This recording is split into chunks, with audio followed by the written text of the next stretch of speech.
It's a dark, ordinary Friday.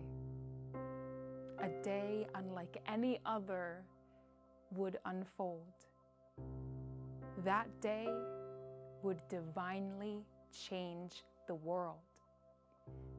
You see, the day before, in the garden they called Gethsemane, alone in lament and anticipating grief, a praying Jesus wept as his disciples slept.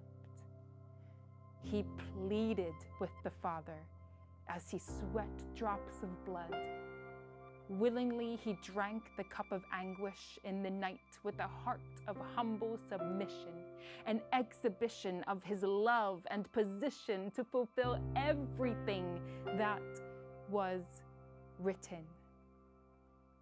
Betrayed by the costly silver kiss of a friend, disciples scuffling, his honor to defend, but he had consented.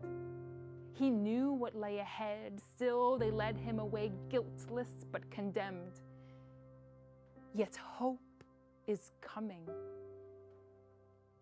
He was brought before judges with power to accuse, despised and rejected. Surely this can't be the good news.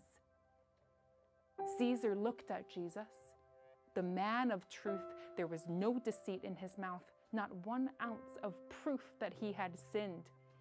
And still there would be no justice here for him. He is the God of the familyless orphan, of immigrants who left their homeland without options, this mystery rabbi from Galilee with no money or reputation, who valued women, the homeless, the leper, and welcomed every tribe, tongue, and nation. But the mob-like crowd, boisterous and loud, bloodthirsty and condemning, thoughtlessly yelling, "Crucify him! Crucify him!"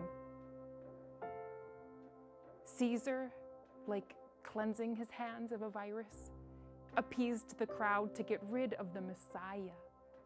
Jesus was tried, whipped and tortured, humiliated and beaten to exhaustion.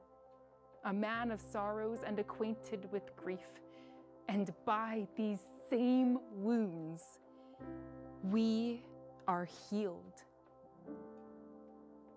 His passion would lead him to the cross, to crucifixion, walking the unjust road to realize his mission.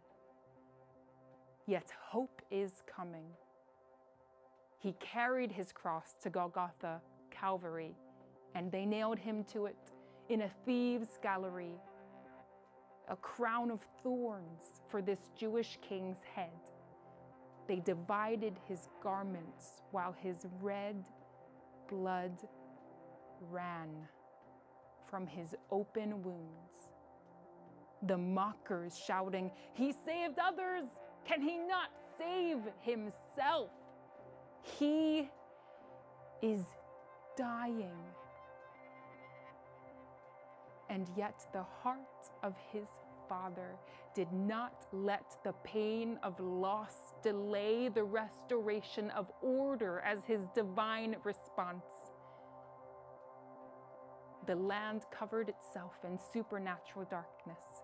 His thirst could only be quenched now with justice.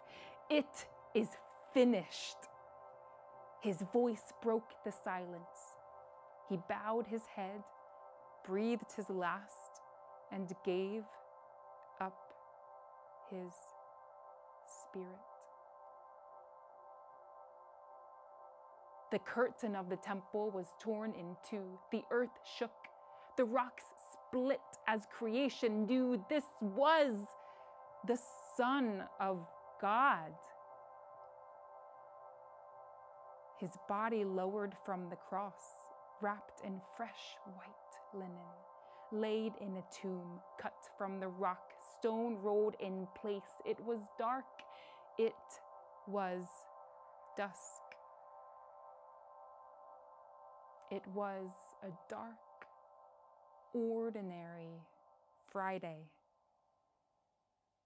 Yet hope is coming.